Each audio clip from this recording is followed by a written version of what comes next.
Bonjour à tous. Aujourd'hui, je viens vous parler du réflexe tendineux de protection. Le réflexe tendineux de protection n'est pas un réflexe archaïque à proprement parler. C'est plutôt un réflexe de vie, un peu comme le réflexe de sursaut, qui va nous servir à réguler notre stress et qui va nous placer en mode survie. Je vous rappelle que nous étions avant des hommes préhistoriques avec beaucoup de dangers autour de nous. Et donc, ce réflexe tendineux de protection va se mettre en place déjà avec une première phase d'immobilisation. Le cerveau, en effet, va constater qu'il y a un danger ou une menace un peu plus loin.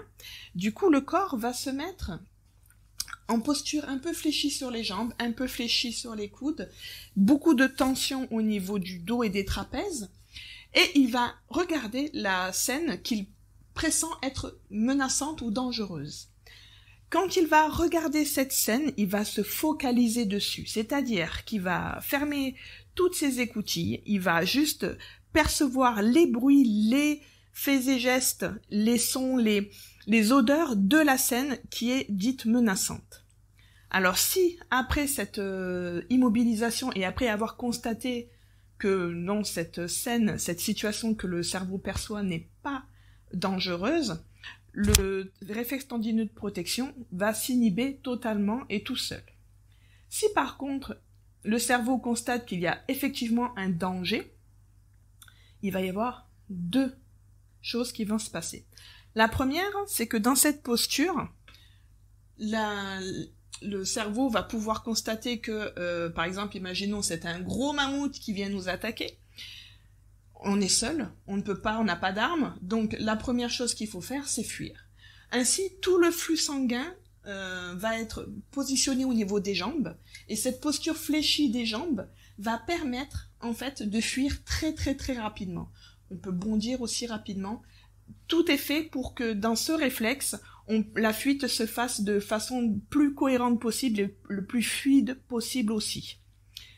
Par contre, imaginons toujours notre homme préhistorique, toujours dans sa phase d'immobilisation, il voit que c'est un autre homme préhistorique qui s'attaque à sa famille, imaginons, et que là, oui, il a un gros gourdin, il a tout ce qu'il faut pour aller attaquer. Du coup, le cerveau va mettre en place une deuxième phase, la phase de combat. Donc, il y a une émotion colère qui va venir, donc elle sert beaucoup parce que l'émotion colère est très gestuelle. Et cette émotion colère va aussi apporter tout le flux sanguin au niveau des bras, au niveau des épaules, ce qui va permettre de partir au combat. Et ainsi casser la figure aux autres hommes préhistoriques venus attaquer. Voilà, c'est ce à quoi sert le réflexe tendineux de protection.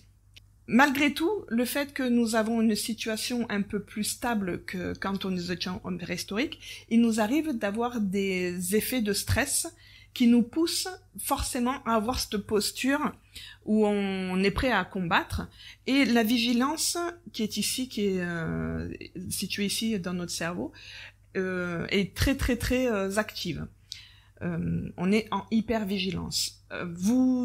Si vous êtes une personne qui a tendance à faire des névralgies d'Arnold ou des cervicalgies, si vous avez les rotules des genoux et les mollets très durs, pas flexibles du tout, un manque de souplesse dans les jambes, si vous avez très mal au trapèze et en haut du dos, si vous avez également des problèmes de concentration, c'est-à-dire que quelquefois vous ne voyez pas une scène dans son ensemble, vous ne voyez que des petits détails, vous pouvez avoir ce réflexe tendineux de protection qui n'est pas forcément bien engrammé,